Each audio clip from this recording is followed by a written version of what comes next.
When joining panels together for wearables, there are joining techniques that I prefer way more than the same joining techniques that I would use for blankets. So I'm very excited about this video because I'm going to share with you my top favorite joining methods for wearables. Whether you want your seam invisible, decorative, or sturdy enough to handle movement, I've got you covered. Plus, I'm going to share with you fun alternative join options like zippers, buttons, and ties, so that way you can customize your piece to match your personal style. Let's get into it. So the first join method that I want to talk about is the mattress stitch join. For the mattress stitch join, you want the right side of each panel to be facing outward and the wrong side of each panel to be touching on the inside. Next, we're going to attach our stitch markers and set our intentional seaming locations, starting with the upper corner. Then measuring how wide you want your armhole to be and marking that location with a stitch marker. You can always reference any chart in the pattern or just go off of what's going to be most comfortable for you. It can be a rough eyeball. We can always change it. Then for the neckline, I want you to take the whole width and divide it in half. Find that center point. Mark that with a stitch marker and then decide how wide you want your neckline to be, or just refer to the pattern. Work an even number of stitches, inches, centimeters on both sides of that center point. Mark those with a stitch marker. Once you got those marked, you can remove that central stitch marker.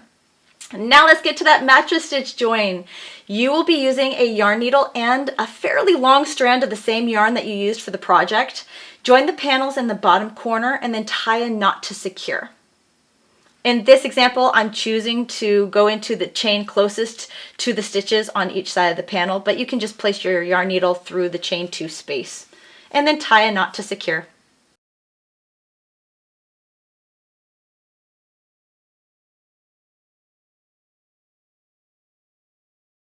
Right, so to do the mattress stitch join, you want to insert your yarn needle from the bottom to the top of the back loop only of the stitch.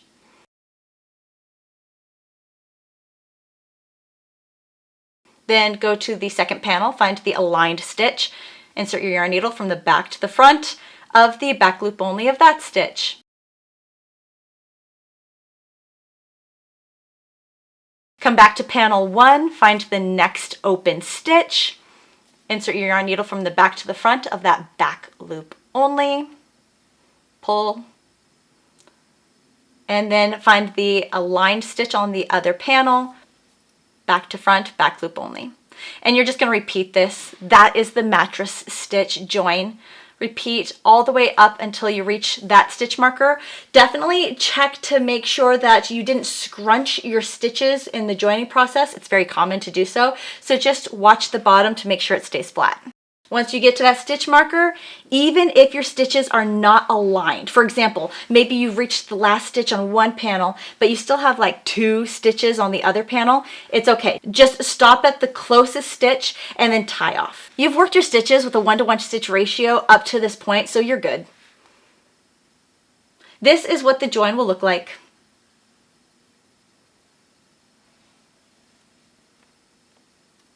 To tie off your work, insert your yarn needle into the same 2 stitches that you just placed your yarn needle underneath, and then hold back a little bit of yarn with your thumb, creating a loop. Twist the loop so it makes an X shape. Insert your yarn needle underneath the loop and pull through, and then slowly pull the yarn so that way you can guide that knot to exactly where you want it to land.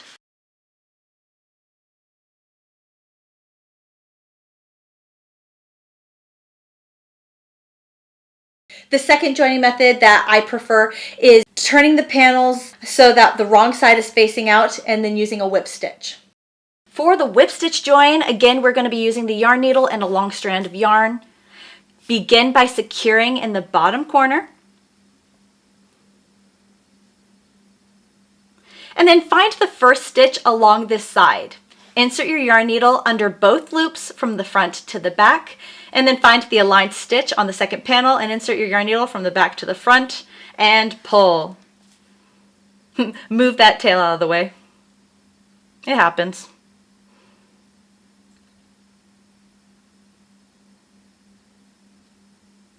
Then bring the yarn over the join and repeat, inserting the yarn needle in the next open stitch under both loops from the front to the back, finding the aligned stitch on the next panel, and inserting your yarn needle from the back to the front and pull. And repeat, continuing to bring that yarn over the join and inserting your yarn needle into that same first side from front to back and finding the aligned stitch and inserting the yarn needle from the back to the front. Continue until you reach the stitch marker. Once you reach the stitch marker, just tie off your work.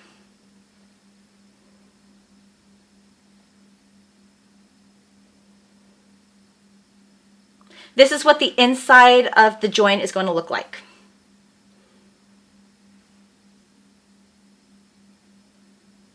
And what the outside will look like.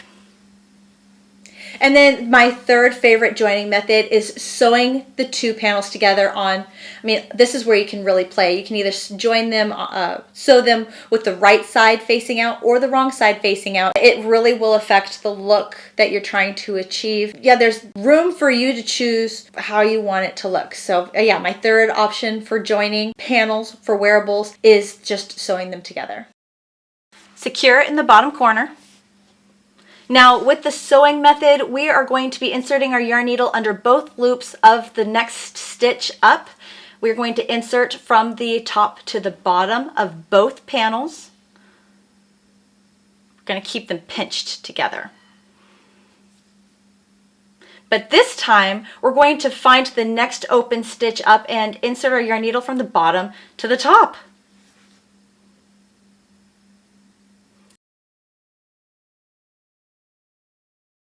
And repeat this motion from the top to the bottom.